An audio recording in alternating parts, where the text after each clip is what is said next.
ఆయన ఆయన నా ప్రకాశ్ రాజు కొన్ని వ్యాఖ్యలు అయితే చేయడం జరిగింది రాముడు సీత కోసం. ఆ ఏమైనా వలసదారి కోసం వలసదారుల కింద సౌత్కి వచ్చారని చెప్పేసి చెప్పడం జరిగింది. దాని గురించి మీరు ఏం చెప్తారు? ఇన్నాళ్ళు నేను ఇడు హిందువు అనుకున్నాను అన్న.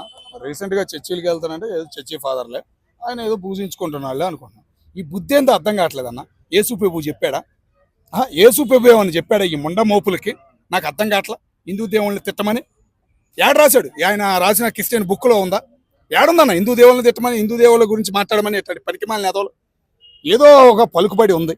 నేను ఆదరించింది ఏది? Cinema field. సినీ ఫీల్డ్కే చెత్త తెచ్చేలాగా చెత్త నాయాళ్ళు తయారవుతున్నారు. ఇలాంటి చెత్త నాయాళ్ళు ఏమనాలి? ఈ చెత్త నాయాల గురించి కనపడతా కొట్టాలనే ఫీలింగ్ కలుగుతుంది ప్రతి హిందూకి. ఏం తెలుసా నీకు? సీతారాముళ్ళు వలస వచ్చారా?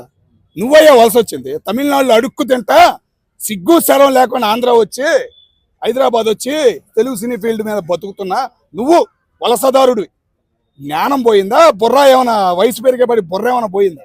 ఏం మాట్లాడుతున్నావు నువ్వు? రాముడు గురించి మాట్లాడే అర్హత నీకుందా? రాముడు సీతల గురించి మాట్లాడే అర్హత నీకుందా? ఇప్పటికే నలిగిపోయాము అని 50 ఏళ్ళు అయోధ్య పూర్తి అవ్వలేదని నలిగిపోయిన హిందువులకి 500 సంవత్సరాలు నలిగిపోయామయ్యా.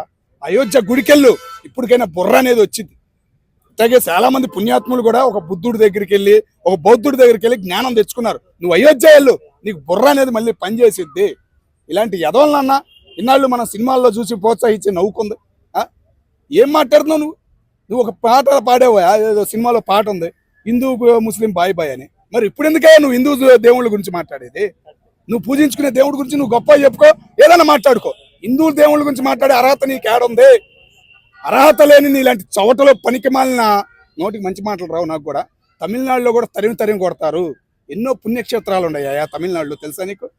ఆ పుణ్యక్షేత్రాలకు వెళ్ళు, రామాయణం వెళ్ళు, నీకు తెలిసిద్ది. ఒకసారి చదవయా రామాయణం బుక్, నీకు బుర్రన్న వచ్చిద్దని మళ్ళీ అనుకుంటున్నాను. నేను పరమ చండాలంగా తిట్టాలని ఉంది, కానీ మా మీడియా మిత్రులు ఊరుకోరు కాబట్టి నీకు కాముగా ఇస్తున్నాను నేను కౌంటింగ్.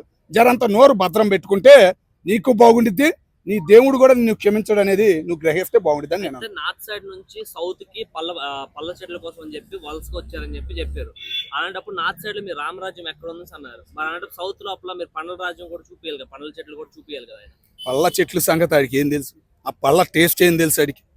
అరణ్యం 14 ఏళ్ళ అరణ్యం బాధ, రాముడు పడిన కష్టం ఈ ముండమోపుకి ఏం తెలుసు?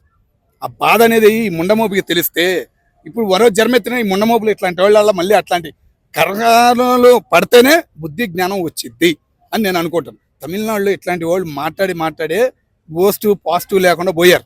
ఈ యాదవులు ఆ యాదవులు కూడా ఈ లిస్టులో చేరుతున్నారు.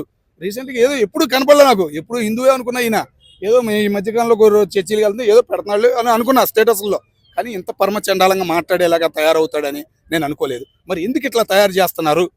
మరి చర్చి ఫాదర్స్ నానాలా, మరి ఎవరు నానాలో అర్థం కావట్లేదు. వీటి మీద గవర్నమెంట్ ఎందుకు స్పందించట్లేదో నాకు అర్థం కావట్లా.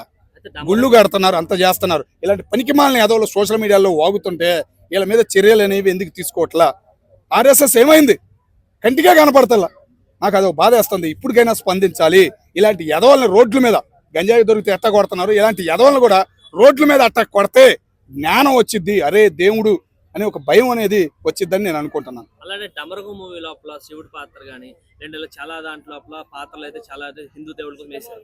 అంటే డబ్బుల కోసం మాత్రమే హిందూ దేవుళ్ళు కావాలి, లేదంటే వద్దా ఆయనకి? నేను అంటుంది అదే కదన్నా. అన్ని సీన్లు చూసామన్నా. ఈయన ఈ రోజు ఎందుకు మాట్లాడుతున్నాడు అనే బాధలోనే నేను తిట్టింది ఆయన్ని. ఏ రోజు అట్లా కనపడలేదు కదా. ఈ రోజు రాముడి గురించి, రాముడి చరిత్ర గురించి ఏం తెలిసి ముండమోపుకి ఏం మాట్లాడుతున్నాడు వీడు? ఒకసారి అయోధ్య గుడికి వెళ్ళమనన్నా, ఎంత ఇబ్బంది పడుతుందో తెలిసిద్ది. ఆ గుడి ఎంత కష్టంగా కట్టారో తెలిసిద్ది.